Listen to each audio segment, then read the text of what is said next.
Hallo, ek is Isak hier van Atess. Ons is tans hier in Christiana besig by 'n pompstasie wat hier teen die Vaalrivier gebou is. Hier is 'n klomp 110 kW pompe in. En kom ek wys vir julle wat ons hier binnekant gedoen.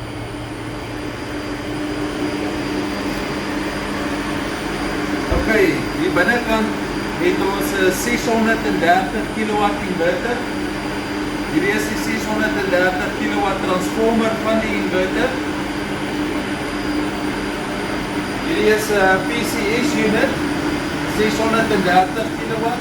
Ons trek dan so, hang af van die situasie, trek ons so 330 kW tot so 440 kW se pompe.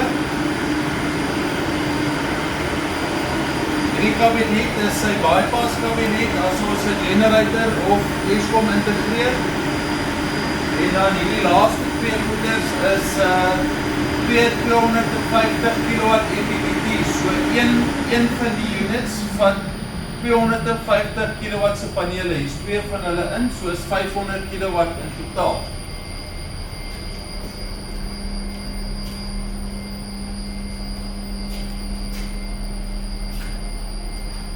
Hierso het ons klomp PV panele wat inkom van buitekant af, se klomp combiner kaste ingesit waar die fuses en die isolators in is.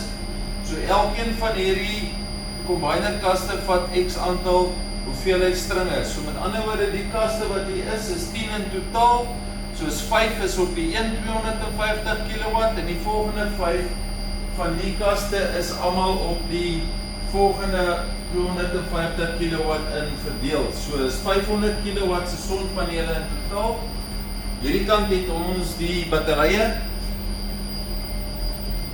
So in die kamer is 1.8 megawatt se batterye. So is 1800 kWh se stoorkapasiteit wat hier so staan. So elkeen van die pak, hierdie verteenwoordige pak, is 215 kW. So hier's 8 sulke pakke in totaal wat in die hele kamer versprei is. Die oop spasie in die binnekant het ons toegelaat vir toekomstige uitbreiding as dit nog nodig is. Maar ja, dit is 'n 630 kW inverter, 2x250 kW se MPPT of solid charger soos ons dit noem, met 1.8 megawatt se stoorkapasiteit. En dan die sonpanele sal ons vir julle later wys daarbo.